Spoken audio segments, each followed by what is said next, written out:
As Turkey, in consultation with our Palestinian brothers, we are advancing the Palestinian cause. ረሲብ ጣይብ ኤርዶዋን ዝምታቸውን ሰበሩ። እስራኤልን ወዮልሽ አሉ። የቱርኩ ኃያል ሰው እስራኤልን ክፉኛ አስጠንቅቋል። የእስራኤሉን ጠቅላይ ሚኒስትር ገዳይ እያሉ በተደጋጋሚ የሚጠሯቸው የቱርኩ ፕሬዝዳንት ረሲብ ጣይብ ኤርዶዋን ውጥረቱን እያቀጣጠሉት ነው። በተለይም የእስራኤል ጦር ከሰሞኑ በጋዛና በሊባኖስ እያደረሰ ያለውን ጥቃት ተከትሎ ንጹሃን ሲያልቁ ቁጭ ብለን የምንመለከትበት ምክንያት የለም ብለዋል።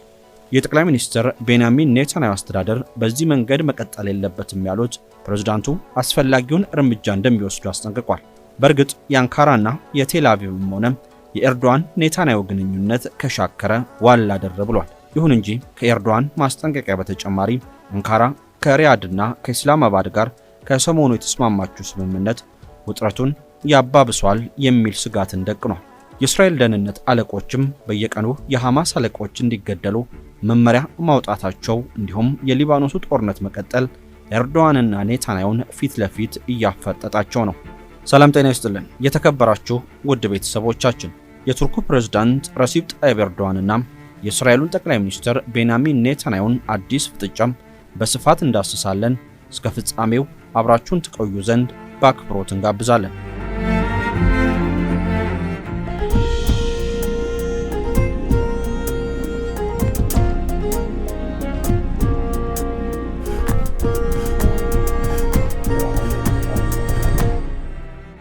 ጋዛንና ሊባኖስን አንተዋቸውም ያሉት ኤርዶዋን። የቱርኩ ፕሬዝዳንት ረሲብ ጣይብ ኤርዶዋን ቱርክ ጋዛን ብቻዋን ልትተው እንደማትችልና ድጋፍ ለማድረግ የምትችለውን ሁሉ እንደምታደርግ አሳውቋል። لا يمكننا أن نترك غزة وحدها تظهر حماس كل ما في وسعها من تضامن. እነዚህ ጠንካራ አስተያየቶች የአንካራን ጽኑ አቋም ከፍልስጤም ጉዳይ ጋር ያላትን አጋርነት የሚያረጋግጡ ናቸው። ይህ መግለጫ ቱርክን ከእስራኤል የበለጠ የሚያርቃትና ቀጠናዊ የዲፕሎማሲ ውጥረቶችን የሚያባብስ ነው እየተባለ ይገኛል። በተጨማሪም ኤርዶዋን ለአልጀዚራ በሰጡት ቃለ ምልልስ እንደተናገሩት እስራኤል በሊባኖስ ላይ እያደረሰ ያለው ጥቃት ለአንካራ ትልቅ ስጋት ነው ብለዋል። ኤርዶዋን ጉዳዩን ያነሱት ፕሬዝዳንት ትራምፕ በቅርቡ ቱርክን በጎበኙበት ወቅት መሆኑን በመግለጽ በሊባኖስ ያለውን ጦርነት በአስቸኳይ ማስቆም እንዳለበት አሳስበዋል። ወደ ክልላዊ የባህር ደህንነት ስናልፍ ኤርዶዋን ቱርክ የሆርሙዝ ባህርን እንደገና ለመክፈት ቅድሚያ እንደምትሰጥ በመግለጽ መዘጋቱ ቀጣይነት ያለው የትኛውንም ሀገር ጥቅም እንደማያስከብርም አስረድቷል። የክልል መከላከያ ትብብርን አስመልክቶ የቱርኩ ፕሬዝዳንት በአንካራ ኢስላማባድና ሪያድ መካከል የተፈረመውን የሶስትዮሽ የመካ ስምምነት አጉልተው አሳይቷል። በስምምነቱ መሰረት ፈራሚ ሀገራት በየትኛውም አባል ሀገር ላይ የውጭ ሀገር ጥቃት በሚደርስበት ጊዜ አንድ ወጥ እርምጃን ይወስዳሉ። ኤርዶዋን አክለውም ስምምነቱ ለወደፊት መስፋፋት የሚፈቀድ ሲሆን ግብጽም ልትሳተፍ እንደምትችል ጠቁሟል። ቱርክ የሶሪያን መረጋጋት ለመደገፍ ሁሉንም ጥረቶች እንደምታደርግ ኤርዶዋን አረጋግጧል። ወደፊትም ሀገሪቱን ለመጎብኘት ማቀዳቸውንም ይፋ አድርጓል። በጋዛ ሰርጥ ስላለው ሰብአዊ ሁኔታም ኤርዶዋን ቱርክ ጋዛን ለብቻዋ መልቀቅ እንደማትችልና አስፈላጊውን ድጋፍ ሁሉ እንደምትሰጥ ገልጿል። ሐማስ የገባውን ቃል በቅንነት መፈጸሙን በመግለጽ እስራኤልን በጠላትነት ፈርጇል። ኤርዶዋን ከዋሽንግተን ጋር በመከላከያ ጉዳዮች ላይ የሰጡትን አስተያየት ሲያጠቃልሉም ቱርክ የኤፍ-35 ተዋጊ ጄት መርሃ ግብርን በተመለከተ ከትራምፕ ማረጋገጫ ማግኘቷንና ተግባራዊነታቸውንም እየጠበቀች ነው ብለዋል። ሰሞነኛው የቱርክ እንቅስቃሴ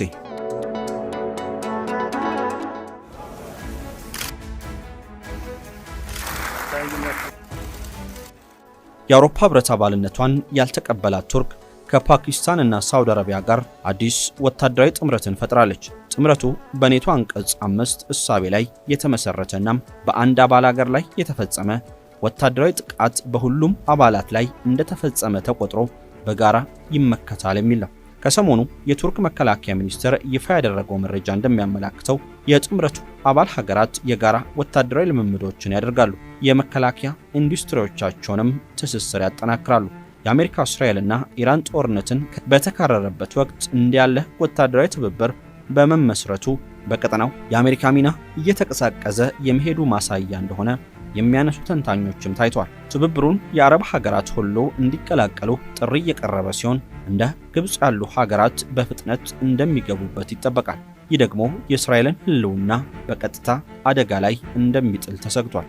ግብጽ ወደ ስብስቡ ከገባች ከእስራኤል ጋር በቀላሉ ጦርነት የመለኮስ ተልዕኮ በመውሰድ የኒውክሌር ታጣቂዋን ፓኪስታንን ጨምሮ አባል ሀገራቱን ወደ ጦርነቱ የማምጣት አቅም ይኖራታል። እስራኤልና ግብጽ በራፋ በኩል የጋዛ ተፈናቃዮች ወደ ሲናይ በሚያደርጉት እንቅስቃሴ ምክንያት በቀላሉ ወደ ግጭት እንደሚገቡም ይጠበቃል። ይህንን እውነታ የምታውቀው እስራኤል ደግሞ ግብጽ ወደ አዲሱ ወታደራዊ ጥምረት በቀላሉ እንድትገባ እድልን የምትሰጣት አትመስልም። እስራኤል አሁን ባለችበት ወቅታዊ የጋዛ፣ ሊባኖስ፣ ኢራንና የየመኑ ሐውቲ ጦርነት ምክንያት ጉዳዩን ችላ ካለችው ግን የእነዚህ ሁሉ ድምር ሂሳብ ልትከፍል ትችላለች። ምክንያቱም ከጥምረቱ ምስረታ ማግስት የቱርኩ መሪ ጋዛን ብቻዋን አንተዋትም ማለታቸው የጥምረቱ መፈጠር እስራኤልን ለመግራትና ለመክታት መሆኑን ያመላክታል። አሜሪካም ከፍተኛ ወታደራዊ ድጋፍ ለግብጽና ሳውዲ አረቢያ የምትሰጥ ሀገር ናት። የዚህ ጥምረት መመስረት ግን የእስራኤልን ሕልውና አደጋ ላይ ስለሚጥል ድጋፏን መልሳ እንድታጤን ልትገደድ ትችላለች። ይህ ጥምረት ኢራን በሳውዲ አረቢያና በሌሎች የአረብ ሀገራት ላይ የምታደርሰውን ጥቃት ሊያስቆም ይችላል ተብሎ በአሜሪካ አይን ቢታይ እንኳን ይህ ጥምረት ለጊዜው ለኢራን ጥቃት ምላሽ ሊሰጥ አይችልም። ውሎ አድሮ ደግሞ ኢራንን ያክል የቀጠናው ሀያል ማግለል ስለማይጠቅመው ጭራሽ አባል ሊያደርጋትና አቅሙን ሊያፈረጥምም ይችላል። በመጨረሻም ስብስቡ የዳበረ የኒውክሌር ታጣቂ ሀገራትን አቅም ይዞ በቱርክ በኩል ኔቶን ወደ መገዳደር ሊገባ የሚችልበትም እድል አለ። ይህ ጥምረት ፓኪስታንና ህንድን በካሽሚር በኩል በመነካካትም ሌላ የኒውክሌር ታጣቂ ኃይሎች ጦርነት ሊያዋልድ የሚችልበት እድል አለው። እየተባባሰ የመጣው የአንካራና የቴል አቪቭ ፍጥጫ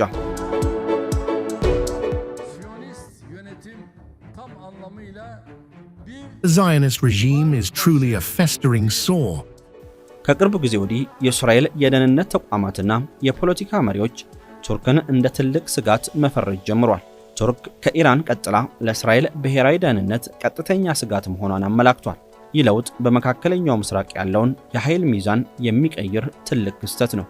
የሶሪያው የአልአሳድ መንግስት መውደቅን ተከትሎ ቱርክ በሶሪያ ያላት ተጽዕኖ በከፍተኛ ሁኔታ ጨምሯል። እስራኤል ቱርክ በሶሪያ በኩል ድንበሬ ላይ መጣችብኝ የሚል ስጋት አድሮባታል። ቱርክ በደማስቆና በደቡብ ሶሪያ ያላት ወታደራዊ እንቅስቃሴ በእስራኤል ቁጥጥር ስር ያለውን የጎላን ኮረብታ ስጋት ላይ ጥሎታል። ቱርክ ለሐማስ የምታደርገው የፖለቲካዊና ዲፕሎማሲያዊ ድጋፍ እስራኤልን አስቆጥቷታል። ፕሬዝዳንት ኤርዶዋን ሐማስን የነጻነት ተዋጊ ብለው መጥራታቸውና የሐማስ መሪዎችን በአንካራ መቀበላቸው በመካከል ለተፈጠረው ፍርሃት ዋና ምክንያት ነው።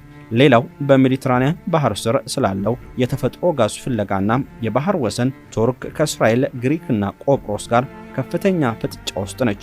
እስራኤል ከግሪክና ቆጵሮስ ጋር ያደረገችው ወታደራዊ ጥምረት ቱርክን ለማግለል ያለመ እንደሆነ ይታመናል። እናም ቱርክና እስራኤል መደበኛ ዲፕሎማሲያዊ ግንኙነት ከመፍጠር ወደ ቀጥተኛ ወታደራዊ ግጭት እያመሩ መሆኑ እየተነገረም ነው። በሁለቱ ሀገራት መሪዎች መካከል የቃላት ጦርነቱ በቀጠለበት በአሁኑ ወቅት ወታደራዊ ግጭት የመከሰት እድል ይኖረዋል ወይ የሚል ጥያቄንም እያስነሳ ይገኛል። የእስራኤሉ ጠቅላይ ሚኒስትር ቤንያሚን ኔታንያሁ በቅርቡ በማህበራዊ ሚዲያ ላይ ባሰፈሩት ጽሑፍ የቱርኩ ፕሬዝዳንት ረሲብ ጣይብ ኤርዶዋን በኢራን የሚገኘውን የሽብርተኝነት ስርዓት እንደሚረዱና የራሳቸውን የኩርድ ዜጎች ጨፍጭፈዋል ሲሉም ከሷቸዋል። ከቀናት በኋላ ለቱርክ ፓርላማ ንግግር ያደረጉት ኤርዶዋን በጋዛ በሚገኙ የ73000 ፍልስጤማውያን በደም የተሸፈኑ እጆችና ፊቶችን ሳይመለከቱ በኩርድ ወንድሞቻችን አማካኝነት ሀገራችንን ያለምንም እፍረት ይከሳሉ ሲሉ ምላሽን ሰጥተዋል። ይህን ተከትሎ ሐሳባቸውን የሰጡ ባለሙያዎች እንደሚሉት በቱርክና በእስራኤል መካከል የሚፈጠር የግጭት አደጋም ከምንጊዜውም በበለጠ ቢጨምርም ሁለቱም ወገኖች በተመሳሳይ ጊዜ ሊከሰት የሚችለውን ግጭት ለመከላከል እየሞከሩም ነው። እስራኤል በሚቀጥለው ዓመት ጥቅምት ማብቂያ ላይ አጠቃላይ ምርጫ ለማካሄድ አቅዳለች። በቀድሞቹ የእስራኤል ጠቅላይ ሚኒስትሮች ናፍታሊ ቤኔትና ያይር ላፒድ የሚመራው ጥምረት ከቤንያሚን ኔታንያሁ ጥምረት ጋር እንደሚፎካከር ይጠበቃል። በቱርክና በእስራኤል ግንኙነት ዙሪያ የሚመጣ ለውጥ ካለም አሁን ካሉት መንግስታት ሳይሆን ተተኪዎቻቸው ወደ ስልጣን ከመጡ በኋላ ሊሆን እንደሚችል ተንታኞች ያምናሉ። ቱግዜ ኤርሲዮም በአጭር ጊዜ ውስጥ የተሻለ ለውጥ መጠበቅ የለብንም ሲሉ አክለዋል። በሁለቱ ሀገራት መካከል ያለው ግንኙነት በታሪክ ውስጥ ፍጹም ስምምነት የሞላው ሆኖ አቅም በማለትም አጽንኦትን ሰጥቷል። ምንም እንኳን ሁለቱ ሀገራት ለኔቶ ቅርብ ቢሆኑም በመካከላቸው ያለው ፍጥጫም ወደ ቀጥተኛ ጦርነት የማደግ ዕድሉ ዝቅተኛ ቢሆንም በሶሪያና በሊባኖስ በኩል ግን በውክልና ጦርነት የመጋጨት ዕድላቸው ሰፊ ነው። የቱርኩ ፕሬዝዳንት ረሲብ ጣይብ ኤርዶዋን በእስራኤሉ ጠቅላይ ሚኒስትር ቤንያሚን ኔታንያሁ ላይ ያላቸውን ጠንካራ ተቃውሞ ዳግም አሰምቷል። ፕሬዝዳንቱ ኔታንያሁን ቀስቃሽና ለክልላዊም ሆነ ለዓለም አቀፍ ሰላም ስጋት ሲሉ በአጽንኦት ኮንነዋል።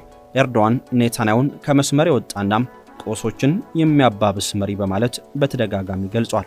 አንካራ የፍልስጤማውያን ድምጽ መሆኗን እንደምትቀጥልና ኔታንያሁ በዓለም አቀፍ ፍርድ ቤት ተጠያቂ እንዲሆኑ ግፊት እንደምታደርግ ስታስጠነቅቅ ቆይታለች። ኤርዶዋን አክለውም የኔታንያሁ መንግስት እየፈጸመ ያለው ድርጊት በታሪክ ማህደር ውስጥ እንደ ጥቁር ጠባሳ እንደሚቀመጥም ገልጿል። የእስራኤሉ ጠቅላይ ሚኒስትር ቤንያሚን ኔታንያሁ የቱርኩ ፕሬዝዳንት ኤርዶዋን የእስራኤል መንግስት እንዲጠፋም ጥሪ ሳያደርግ የሚያልፍበት አንድም ቀን የለም ለማለትም ይቻላል ብለዋል።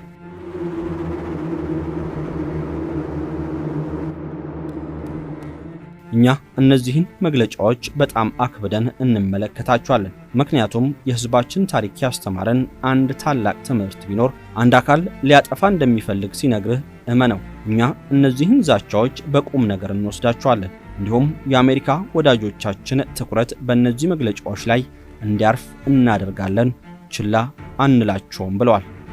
የቀጠለው የእስራኤል ጥቃት Israeli military has announced it killed a senior Hezbollah commander in an attack on southern Lebanon. ሰኔ ላይ የተኩስ አቁም ስምምነት ከተፈረመ ወዲህ ከታዩት እጅግ አስከፊ በተባለው የእስራኤል ጥቃት ደቡባዊ ሊባኖስ በርካታ ዜጎች መገደላቸው ተሰምቷል። የሊባኖሱ ጠቅላይ ሚኒስትር ከሀገሪቱ ዋና ከተማ ቤይሩት 70 ኪሎ ሜትር ርቀት ላይ ከሚገኘው አንሳራ ወጣ ብሎ በተሰራ መኖሪያ ቤት ላይ በተፈጸመው ጥቃት 11 ሰዎች መገደላቸውን ገልጿል። ከተገደሉት መካከል 3 ህፃናትና 2 ሴቶች እንደሚገኙበት የሀገሪቱ የመንግስታት መገናኛ ብዙሃን ዘግቧል። የእስራኤል መከላከያ ሰራዊት በኢራን ድጋፍ የሚደረግለት የሺያ ታጣቂ ቡድን የሆነው ሄዝቦላም አንድ አዛዥን መግደሉን አሳውቋል። አዛዡ እንደ የሰው ጋሻ የተጠቀመባቸው ቤተሰቦቹ ስፍራው ላይ እንደነበሩና በጥቃቱ መጎዳታቸውን ጦሩም ገልጿል። በዴር ኤል ዛርሃኒ ከተማ በደረሰ ሌላ ጥቃት 4 ሰዎች ሲገደሉ 5 ሌሎች ሰዎች ደግሞ መቁሰላቸውን የሊባኖስ ጤና ሚኒስቴር ገልጿል። የሊባኖስ ባለስልጣናት እንደሚናገሩት የአንሳር ከተማው ጥቃት የተፈጸመው የተፈናቀሉ ቤተሰቦች የሚኖሩበት ስፍራ ላይ ነው። በማህበራዊ ሚዲያ በተሰራጨ አንድ ቪዲዮ ላይ የሳይረን ድምጽ ከሚሰማበት የአንድ መንደር ጎዳናዎች ከፍተኛ ጭስ ወደ ላይ ሲወጣ አሳይቷል። የሊባኖሱ ጠቅላይ ሚኒስትር ናኦፍ ሳላም የተገደሉት 7 ሲቪሊያን የወታደራዊ መሰረተ ልማት አካል እንዳልነበሩ በመግለጽ ጥቃቱን ሲያወግዙም ተሰምቷል። እስራኤል ይህንን ግጭት የማባባስ እርምጃ ማቆም አለባት ያሉት ጠቅላይ ሚኒስትሩ የህዝባችን ደህንነትና መሬታቸው ላይ በህይወት የመኖር መብታቸው ለድርድር አይቀርብም ሲሉም ተናግሯል። የእስራኤል ጦር በኋላ ላይ ባወጣው መግለጫ አንሳር ውስጥ ጥቃት እንዲፈጸም ምክንያት የሆነው ክስተት የተፈጠረው አሊ አልጣሂር ረጂ በተባለው ስፍራ እንደሆነ ጠቅሷል። ደቡብ ምስራቃዊ ሊባኖስን ወደ ታች መመልከት የሚያስችለው ይህ ስትራቴጂካዊ ስፍራም በጦርነቱ ከፍተኛ ግጭት የተካሄደበት ቦታ ነው። የእስራኤል ጦር የራድዋን ኃይል የተባለው የሂዝቦላ ወታደራዊ ክፍል አዛዥ እንደሆነ የገለጸው አሊ ሳሚር አልሃጂ ሐሰን በዚህ ጥቃት መገደሉን አሳውቋል። በእስራኤል ወታደሮች ላይ የሽብር ጥቃቶችን የማስፋፋት ተግባር ላይ ተሳታፊ የነበሩ ሌሎች ተጨማሪ አሸባሪዎች ከሱ ጋር ተገለዋል ብለዋል። ጥቃቱ የተኮረው በዓለም አቀፍ ሕግ መሰረት ሕጋዊ ኢላማ በነበረው ሐሰን ላይ እንጂ እንደ ሰው ጋሻ በተጠቀመባቸው ቤተሰቦቹ ላይ ያነጣጠረ እንዳልነበረ የእስራኤል ጦር ገልጿል። ሄዝቦላ በበኩሉ የሊባኖስ ንጹሃን ሰዎች ሆን ተብሎ ቤታቸው ውስጥ ኢላማ ተደርጓል ሲል የእስራኤልን ማብራሪያ ውድቅ አድርጓል። በአሜሪካ ድጋፍ ሰኔ 26 በቤይሩትና በቴል አቪቭ ስምምነት ቢፈረምም እስራኤል በሊባኖስ ላይ ጥቃት መፈጸሟን ቀጥላለች።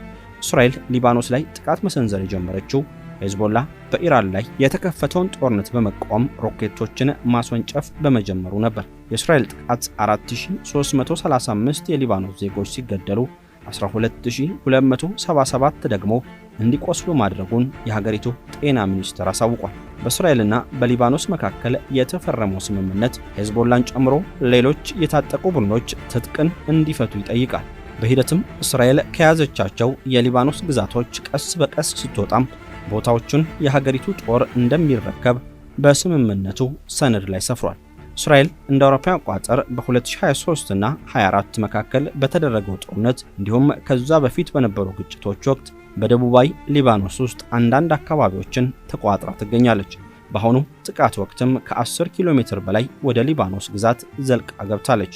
የኤርዶዋን ማስጠንቀቂያና ሐማስን የማጥፋት ስልታዊ የእስራኤል እቅድ።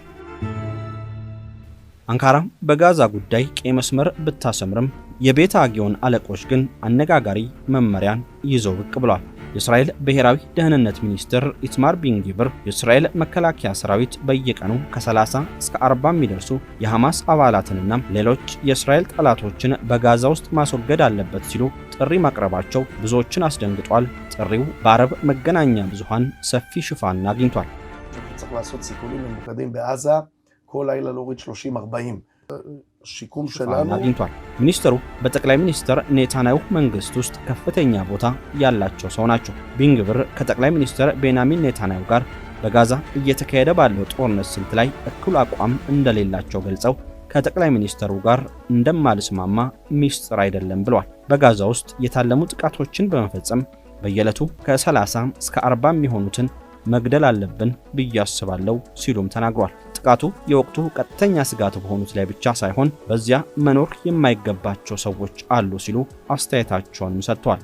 ይህ በእንዲህ እንዳለም እስራኤል በኃይል በያዘችው ዌስት ባንክ በምትገኝ አንዲት መንደር ውስጥ የሚገኙ በርካታ የፍልስጤም ቤተሰቦች እስራኤላውያን ሰፋሪዎችን ለማስወጣት በተደረገ ዘመቻ ወቅት ንብረቶቻቸውን ለቀው እንዲወጡ ከሰሞኑ መታዘዛቸው ተሰምቷል። ሰፋሪዎቹ በመንደሩ ባሉ 3 ቤቶች ውስጥ የሚገኙ ነዋሪዎችን የከበቡ ሲሆን የኤሌክትሪክና የውሃ አቅርቦታቸውንም አቋርጠው ነበር። የቄስራ ከንቲባ አብዱል አዚም ዋዲ እንደተናገሩት መንደራቸው ዝግ ወታደራዊ ቀጠና ተብሎ ታውጇል። በተባበሩት መንግስታት የእስራኤል አምባሳደር ዳኒ ዳኖን በድርጅቱ ስብሰባ ላይ ባደረጉት ንግግር ሰፋሪዎች ለሰላም እንቅፋት ናቸው መባሉን ውድቅ አድርጓል። ሀገራቸው የመሬቱ ባለቤት ለመሆኗ መጽሐፍ ቅዱሳዊ ታሪካዊና ሕጋዊ መብቶች ስላሏት እነዚህ ሰፈራዎች እንደሚቀጥሉ ተናግሯል። የጸጥታው ምክር ቤት አንድ ቀላል ሁኔታን መረዳት አለበት፣ ወደ የትኛውም ቦታ አንሄድም ብሏል። እናም የእስራኤል ጦር ጥቃቱን የሚያቆም ከሆነም ከቱርክ ጋር በእጃዙር ሌላ የጦር ግንባር ሊከፈትበት ይችላል እየተባለም ነው። የተከበራችሁ ውድ ቤተሰቦቻችን ስለተከታተላችሁን ከልብ እናመሰግናለን። ጤና ይስጥልን።